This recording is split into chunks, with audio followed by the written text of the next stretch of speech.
বাসা চেঞ্জ করা যে কতটা কষ্টকর সেটা আসলে দেখলে আপনারা বুঝতে পারবেন না। তো আজকে আমরা বাসা চেঞ্জ করতেছি, কারণ হচ্ছে আমার শ্বশুর নতুন বাসা কিনে, তো সেই বাসায় আমরা যাব। তো এই বাসাটা আমাদের আসলে বিক্রি হয়ে গিয়েছে। সো আমরা এখন যাচ্ছি আমাদের নতুন বাসায়। আর নতুন বাসায় যাওয়ার জন্য দেখেন আমার ঘরের মাল জিনিসগুলো সব কিছু এখন নেওয়া হচ্ছে। আর এই যে ঘরের সব মালামাল সেটিং করতেছে আমার দেবর, আর সাথে আছে আমাদের দোকানের একটা ছোট্ট পিচ্চি কর্মচারী। তো এই দেখো আমাদের সকল কিছু আমার বর এখন নিচ্ছে, যেগুলো আমরা নতুন বাড়িতে সেটিং করবো। দেখতে পাচ্ছ গরমে আমার অবস্থা খারাপ, আমার বড়োর অবস্থা আর বেশি খারাপ।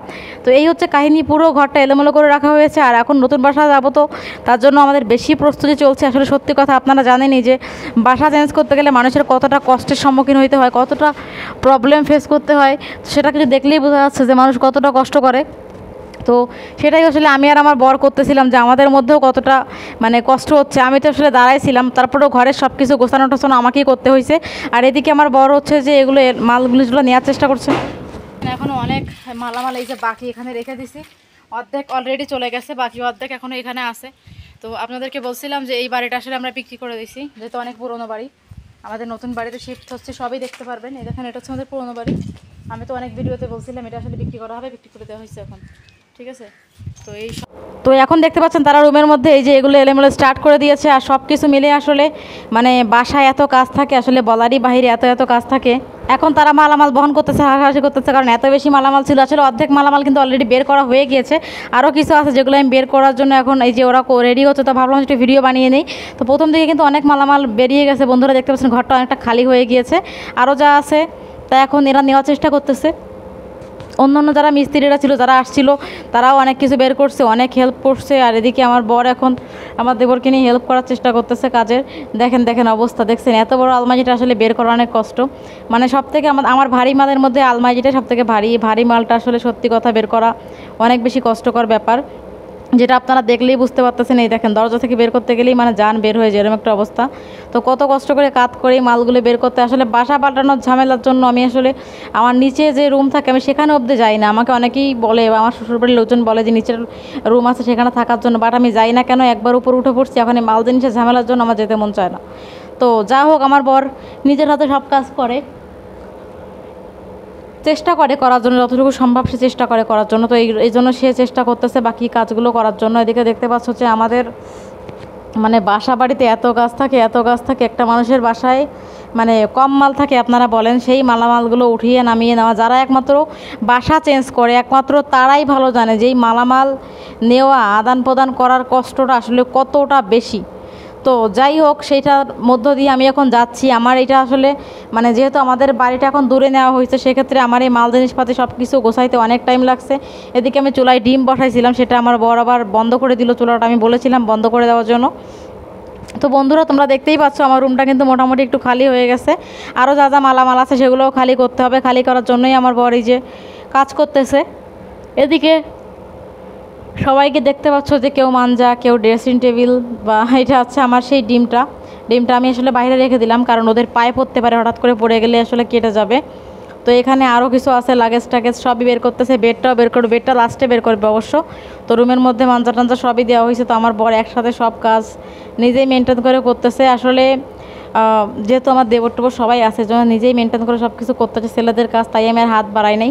কারণ আমি ছোটো মোটো কাজগুলো সব করতে পারবো, কিন্তু এগুলো আসলে ছেলেদের কাজ, যেহেতু সেগুলো আর আমার যাওয়ার খুব একটা প্রয়োজন নেই। দেখতে পাচ্ছ বন্ধুরা তোমরা, অনেকে আবার বলবো যে আপু তুমি কেন করছো না, আমি তো অনেক কাজই করি, সারাদিন আমাকেই করতে হয়। কিন্তু এই বড় বড় মালগুলো তো আসলে ছেলেদের দায়িত্ব, এটা তো আমি আসলে উঠাতে পারবো না, তাই আসলে ওরাই উঠাচ্ছে নিজেরা। দেখতে পাচ্ছ এই যে বিছনাটাকে উঠিয়ে নিচ্ছে, দেখো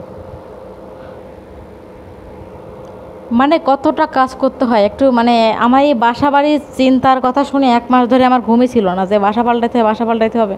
তো বাসা পাল্টানোর চিন্তা শুনে আমার ঘুমই আসে না। এত কষ্টকর একটা ব্যাপার, যে কষ্টকর ব্যাপারটা আমি সবসময় ফেস করতে চাই না। আমি বাসা পাল্টানোর জন্য ঢাকাতেও এক বাসাতে যে বাসায় উঠি আমি, সে বাসায় আমি আর নামি না সহজে, এরকম একটা ব্যাপার। যখন আমি ঢাকাতে ছিলাম বাসা ভাড়া নিয়ে, তো এরকমই করতাম। আমার ভাড়া 500 টাকা বাড়াইলেও ঠিক আছে, বাট ওঠার পরে আমার আর নামতে মন চায় না, কারণ এই মালামাল গোছাইতে গেলে আসলে অনেক টাইম লাগে। তো যারা জানেন তারা বুঝবেন যে মালামাল গোছানোটা কতটা কষ্টকর। এখন হচ্ছে যে বাসার অন্যান্য ছোটোখাটো টুকটাক মালামালি কতগুলো পড়ে গেছে দেখেন। আর আমার এই দেবরটা কী বলবো, মাশাআল্লাহ অনেক কাজ করে দিয়েছে ইতিমধ্যে। সে বাসার সব কাজই করেছে বলতে গেলে। দেখতে পাচ্ছেন হাতে ছোটোখাটো মালামালগুলো নিয়ে যাচ্ছে, আসলে নিচে গাড়ি ওয়েট করতেছে, তো ওই গাড়ির মধ্যেই সব মালামাল দেওয়ার চেষ্টা করতেছে। এর এদিকে ছিল প্রচুর গরম, প্রচণ্ড গরমের কারণে মানে বাইরে তো বেরোনোর উপায় নেই, দেখতে পাচ্ছেন কী পরিমাণ রোদ উঠছে বাইরে। তো এত রোদ আমি কখনো দেখিনি। আজকে আসলে শরীর থেকে পুরো ঘাম ঝরতেছে আমার, মানে যেখানে বসে আছি আমি বসার মতো অবস্থানেও নাই, বসলেও অবশ্য শরীর থেকে পানি বের হয়ে যাচ্ছে। তো এই হচ্ছে ব্যাপার, আমার বর মালামালগুলো সবই বের করে ফেলতেছে আস্তে আস্তে করে একটা একটা করে। আর এদিকে সবাই দাঁড়িয়ে ছিল, বাকি যারা ছিল। তো নিচে আসলে বড় ড্রাইভার আছে, আর আমাদের বাসা শুধু আমাদের মাল নয়, সবার মাল আসলে উঠানো হচ্ছে, আমার জায়েদের, আমার শাশুড়ি মায়ের সবারটা। এখানে আমার বর আর আমি একটু হেল্প করতেছিলাম, দুজন মিলে। দেখতে পাচ্ছেন দুজনের কাজ, এটা আমরা দুজন মিলে করতেছিলাম। যে এই যে এটা আসলে কাপড়ের ব্যাগ, আমাদের কাপড় আসলে বিছানা চাদর টাদর এগুলো ছিল, সেটাই আসলে আমার বর বেঁধে নিচ্ছে। আসলে সে অনেক কাজে পটু, তাই সে এগুলো করে নিচ্ছে আমাকে সাথে রেখেই। তো আমি একটু হেল্প করে দিছিলাম, বাকিগুলো সে নিজেই করতে পারে। আসলে সব কিছু নিজের হাতে করছে। সত্যি কথা বলতে এই বাসা পাল্টাইতে মানে সব কাজ বেশি করে আমার বর করছে, আমি কিন্তু খুব কমই কাজ করেছি। আসলে ও অনেক কাজের, ও প্রচুর কাজ করে বাসায়। এখনও অনেক মালামাল এই যে বাকি এখানে রেখে দিছি, অর্ধেক অলরেডি চলে গেছে, বাকি অর্ধেক এখনও এখানে আছে। তো আপনাদেরকে বলছিলাম যে এই বাড়িটা আসলে আমরা বিক্রি করে দিছি, যেহেতু অনেক পুরোনো বাড়ি। আমাদের নতুন বাড়িতে শিফট হচ্ছে, সবই দেখতে পারবেন। এই দেখেন, এটা হচ্ছে আমাদের পুরোনো বাড়ি। আমি তো অনেক ভিডিওতে বলছিলাম এটা আসলে বিক্রি করা হবে, বিক্রি করে দেওয়া হয়েছে এখন, ঠিক আছে। তো এই সব কিছু ম্যানেজ করা হচ্ছে, বাড়ির সবাই আসলে চলে গেছে, আমরা বাকি আছি দুজন। তো এখানে সব কিছু আমাদের মালামাল এই যে উল্টোপাল্টা করে রাখা হয়েছে। এখানে বেডশিট সব, মানে ও সব কিছু সেটিং করতেছে এখন। এদিকে সবই কিছু মাল এখানে রাখা হয়েছে, আবার কিছু মাল নিয়ে যাওয়া হয়েছে, মানে বড় মাল সব চলে গেছে, ছোটোগুলো বাকি শুধু এখন, ঠিক আছে। থালা বাসন এগুলো বাকি, তো এগুলো এখন নিয়ে যাওয়া হবে। আপনারা অবশ্যই দেখতে পারবেন, যে আমি দেখাবো যে এইগুলো কোথায় রাখতেছি, কোন বাসায় উঠলাম। নতুন বাসা আপনারা সবাই দেখতে পারবেন, সমস্যা নেই ইনশাল্লাহ, ঠিক আছে। এদিকে হচ্ছে ঘরের অবস্থাটা আপনাদেরকে দেখাই। এই দেখেন, ঘরের মধ্যে সব হচ্ছে যে এখন ফাঁকা করে ফেলছে, যে এখন আর কিছু নাই, সবই শেষ। এই যে কিছু মাল আছে এগুলো উঠাইতে হবে হালকা পাতলা, মানে এটা হচ্ছে যে সবই মানে উঠানো হয়ে গেছে, হালকা পাতলা কিছু মাল বাকি আছে নিচে, এগুলো উঠাইতে পারলেই হয়ে যায়। এখনও তো বেশ কিছু জিনিস এখানে রয়ে গেছে, আমার সব চলে গেছে। দেখেন কিছু কিছু জিনিস আমি এখানে রাখছি যেগুলো আমার দরকার, জরুরি জিনিস, হালকা পাতলা জিনিস আমি রাখছি, আর বাকি সব চলে গেছে। একটু ভেসলিন, হালকা পাতলা যে ক্লিপ এগুলো রাখছি, আর মালামাল সব চলে গেছে এক কথায়। ও এখন ওই যে মালামাল সব সেটিং করতেছে একটু একটু করে নিয়ে নিয়ে, ওই যে সব ইয়া করতেছে, সব কিছু করা হয়েছে, থালা বাসন ধুয়ে টুয়ে। हाँ आ जाएगा लेकिन वो साफ दोगे टूट जाएगी गिलास, उन लोगों ने साफ देगा। चाप नहीं देगा तो लेकर रख नहीं चाप देगा लेकर आ। তো এখানে হচ্ছে যে আমার আম্মুর রুমের ছবি, ওগুলো বলতেছে নিয়ে আসার জন্য। আসলে আমার রুমে আমার আম্মুর ছবি টাঙানো থাকে, 3টা আমার সাথেই লাগানো থাকে। তো এই হচ্ছে ব্যাপার, সেগুলো আমাকে নিতে বলতেছে। এই যে আমার হাতে এগুলো আমার আম্মুর ছবি, যদি আমার আম্মুকে আমি দেখাই না। এইখানে হচ্ছে আমার আম্মুর ছবি, এগুলো আমি যে লাগেজের মধ্যে রাখবো, যে ও নিচ্ছে। আর আসলে আম্মুকে আমি দেখাই না ক্যামেরার সামনে, কখনো আমি দেখাইনি আমার আম্মুর ছবি। না 3 পিস না দেখাবো, দেখে রাখো আস্তে করে সামালতে। এই লাগেজটা একটু সাবধানে নেয় ওরা, ঠিক আছে। লাগেজটা তো একটু সামালতে নিতে হবে, লাগেজের মধ্যে অনেক কিছু রয়েছে, আস্তে আস্তে করে রাখো। কী করো ওই কাগজগুলো বেঁধে এলো, মালামালের অবস্থা। চেন খুলে গেল কেন? চেন কাটে গেছে, এদিকে অবস্থা খারাপ।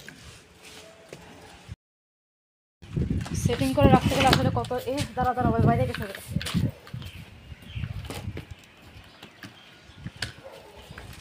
তো সব কাজকাম চলতেছে, পুরো বাড়ি আসলে ফাঁকা হয়ে গেছে, আমরা বাদে। এখন আমাদের ট্রিপগুলো গেলেই হয় অর্ধেক। আসলে আমাদের কালকেই যাওয়ার কথা ছিল, কিন্তু আসলে যে কোনো পরিস্থিতির কারণে কালকে আমরা যেতে পারিনি, তো এই জন্য আমরা আজকে যাব। তো কালকে আপনারা দেখছিলেন না, আমি তো মানে অল্প অল্প করে পাঠ করে রাখছিলাম। কালকেরগুলো গেল, আর আজকেরগুলো এখন গেলেই আমাদের হয়ে যায়। তো বাসা বাড়ি পাল্টানো আসলে কতটা ঝামেলার কাজ, এটা আসলে একমাত্র মানে আমরাই জানি কতটা স্ট্রাগল করতে হয়। এখানে তো কিছু কাপড় চাপড়ও পরে আছে, মানে হালকা পাতলা যেগুলো আমার দরকার ছিল কালকে থেকে, তো ওইগুলো নিয়ে রাখছিলাম। এখন বাকি नहीं, तुम्हें क्या करना है? नीचे फेंक देता हूँ तो बाद में नहीं, ये इसमें क्या है, रहने दो। नीचे क्यों फेंकना, नीचे फेंकने फिर और भी मुसीबत हो जाएगी। चलो जो भी है तो तुमने अच्छे करके रखा है, ठीक है, कोई ना। এই বাড়িটা আমরা বিক্রি করে দিয়েছি। এখন আমরা আসলে বললাম যে আমরা আসলে এখন ফয়সালাবাদ থেকে চলে যাচ্ছি। আমরা বলছিলাম যে ইসলামাবাদ চলে যাবো, তো ইসলামাবাদই আমরা এখন। क्या